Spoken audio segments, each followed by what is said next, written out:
Live from 5 News, this is Breaking News.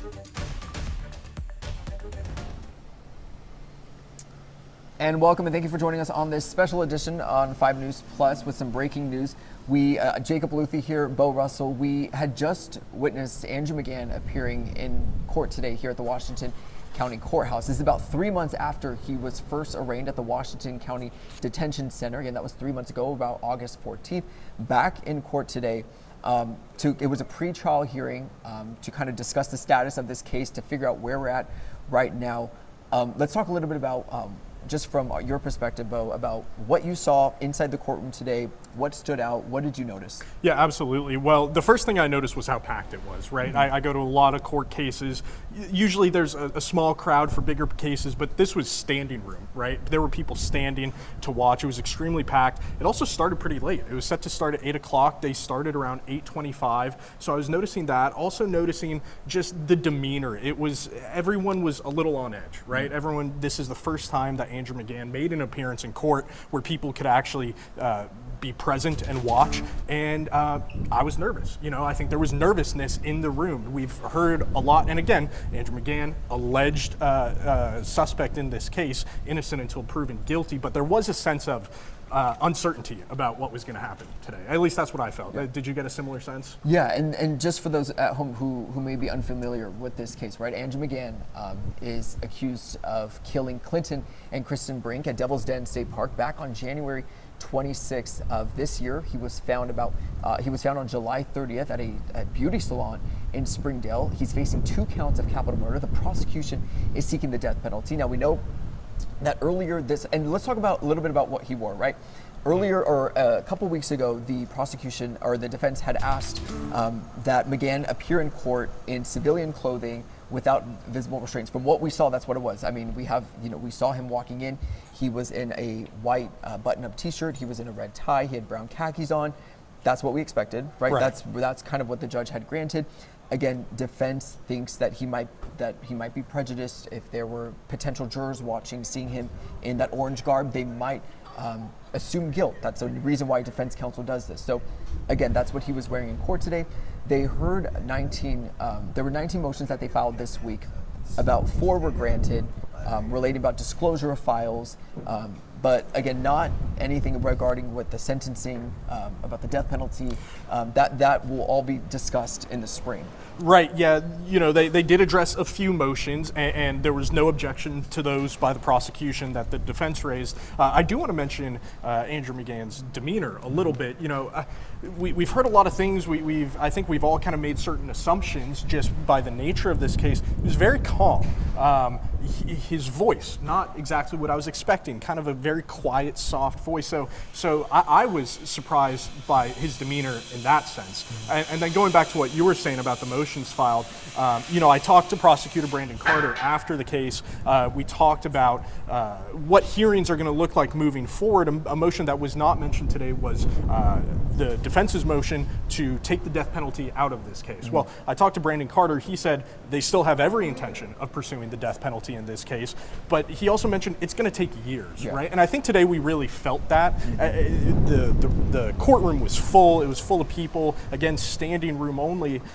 Everyone was expecting something. It really wasn't much. It was really just kind of, here's where we're at. Here's what we're going to be doing moving forward. And as Brandon Carter said, there's going to be probably close to 50 of these hearings before it ever goes to trial. Yeah. So we're looking at years down the road before we ever get to trial. Which is crazy to think about in a case this big, right? Taking this long to go to trial, but that tells you how much information that they're going to be sifting through, how many records they're going to be sifting through. All of that information is still going to be going on. And, it just was interesting. I spoke to a defense attorney who talked a little bit about these pretrial motions, saying most of this is all standard. And a lot of the times defense counsel has to do this because if there is a conviction, if this does go to a sentencing phase, if he does get, if the jury does, or the judge does give him the death penalty, you're going to want to make sure the defense counsel is that they filed all these motions pre-trial so that if again, like I said, if it goes to that sentencing phase, if it goes to that death penalty phase, it's going to go to appeals. And so they want to be able to say that they covered the rights of their defendant, that they covered their client's rights. Well, and I think, that's not just a prerogative that defense attorneys have. I think Judge Joanna Taylor is also taking enormous steps to ensure that this trial, the hearings, everything happens above board, right? Following procedure. Today, a little bit interesting, Andrew McGann, when he was brought in, we were waiting with cameras, hoping to get a first look at him as he came in.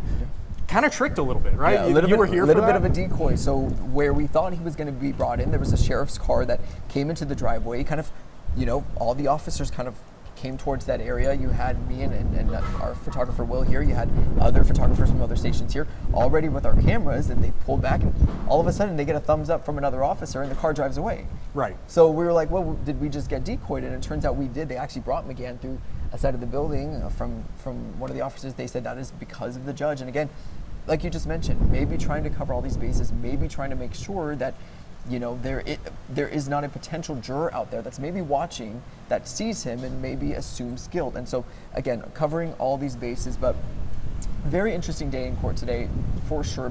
Just like I said, you were there that day of where we got the call that the suspected killings had happened. You showed up to Devil's Den State Park. Having been there on the ground that day, but having been here, kind of talk about that experience. Yeah, absolutely. Well, this has been, I feel very connected to this case, right? I was actually coming back from Oklahoma covering a different story. We got a tip that police had been called to Devil's Den. I was driving past, might as well go check it out. It's on the way back. So I get there, and it was apparent immediately that something big had happened, a large police presence. And throughout the rest of that week, as the manhunt went on for Andrew McGann, it was this sense of not knowing, what happened, who did this, right? And again, Andrew McGann's still the alleged suspect in this case. But seeing him here today, it is a little bit of a retrospective of everything up to this point. Everything from here out is all it's all attorney work. It's all the evidence has been collected. And so that phase of the investigation is over, and at least as far as we know. So today, seeing him in court, seeing all this taking place, it does take a little bit of the urgency off and kind of go towards, again, what we were talking about with Brandon Carter saying that this is going to take years, that today really did kind of put a cap on that manhunt, even though he's been in custody for months now. Seeing him in court, it's like, okay, we have a suspect, now we can move forward with this case. And let's talk a little bit about this case. If we have any video of kind of that when we were there at Devil's Den State Park on that day, let's talk a little bit about the history of this case. Now, again, McGann is accused of killing Kristen and Clinton Brink at Devil's Den State Park on July 26th. They say the couple was hiking with their two daughters when they were attacked. The two girls, aged 7 and 9, we were told by police, are now safe. They are with their family. This sparked a multi-day manhunt. I mean, we had state, federal, local. We had every agency you can think of here looking for this man, and not a lot of information. That's one of the things that we had talked about a lot early on in this manhunt, was the amount of information being shared with us. They ended up telling us later on that the lack of release of information had a lot with not wanting to spook him, not wanting him to run away, maybe go somewhere, and maybe it worked because look, he was found on July 30th at a barbershop in Springdale. He was getting a haircut. Right. He felt comfortable enough to be outside to go show himself at a haircut. That is where police found him. We have video of when he got apprehended too. And I want to touch on that a little bit. The police, a lot is going to come out as we learn more in these hearings. I'm hearing for every time I go and talk to a sheriff in a different county, they're all talking about how they followed this case and all the different methods that could have been used. And it's one of those things, we hear about the U.S. military, right? It's probably 30 years ahead of where we think it's at. Same thing here with police work, detective work. They probably used methods that we don't even know about yet because this manhunt was, when you think about it, really done in such a short time, only 5-6 days until they found this suspect who, like you said, found in a barbershop, seemingly thought he might have gotten away with it. Yeah, and it's just interesting, like you said, like I had mentioned a second ago, not wanting to spook him. I mean, the pictures that we got were of, I remember, it was the one of his backpack in the very, like, there was no sign of, we had the drawing and we had that picture. Right. No distinct visual information of maybe what he looked like. So again, they were very specific about what information they released. Now, they found him again on July 5th at the barbershop. Now that there's a preliminary report that investigator noticed wounds on his hand as well as blood located inside of the vehicle. McGann first appeared in front of a judge on August 1st, where he was formally read his rights, appointed his attorney, and then arraigned 2 weeks later. That was the arraignment that we were not allowed, the media was not allowed into. But a little bit about touching on the fact that, what was it, that night or the day after they found him, you have the governor, you have the Arkansas State Police Director, Mike Hagar, you have Arkansas State Parks Director, Secretary as well, all showing up in front of the camera and saying, we have our guy. Absolutely. From hearing from defense counsel, there has to be something definitive or something that where they believe they absolutely have their guy. To have the governor and all these people standing up in front of the entire state, in front of the entire country, this is a national story, saying, we have our guy, this is him, he's in custody. Maybe to put a lot of minds at ease, maybe to put a lot of people at ease. I know there was a lot of unease happening in the state, but maybe they believe they have their guy. Absolutely. Well, today Brandon Carter, he commented he can't say anything about the evidence that they have right now, but prior to the gag order, he said we are very confident that we have our suspect in this case. So they have evidence pointing towards Andrew McGann being the suspect in this case. And again, he's innocent until proven guilty, but they definitely feel confident that they have caught their suspect. And you mentioned Governor Sarah Huckabee Sanders coming up to Northwest Arkansas to make that announcement. Yep. I think that really goes to show just how much this case impacted people. It's such a tragic story. Children were there when it happened, involved in this case. And I also think it shows how resilient this community is, coming around those children with the GoFundMe, making sure that they're safe. And so, it's a very sad story, but we really have seen the best in the community and law enforcement, in, attorneys, judges. A lot of good is coming around. Yeah, and you think about that too, about they got thousands of tips, whether that's people calling in saying, hey, I think I saw this person, or whether that's video that maybe someone was taking a selfie and maybe they were in the background, right? They got thousands of tips from the entire community during this time. They said that was instrumental in them being able to apprehend him. So like you mentioned with the community there, but again, kind of just recapping a little bit about what happened, right? This was a pretrial hearing. We had 19 motions that defense filed this week. A few of them were heard relating to the disclosure of some documents. They're talking a little bit about when prosecution has to respond to some pretrial motions later on when we get to those. And whether it comes to kind of rough notes or stuff, really procedural, Brandon Carter as well, just saying, this is all stuff we're expecting. Right. We don't have a response to this. We don't have an objection to these types of motions.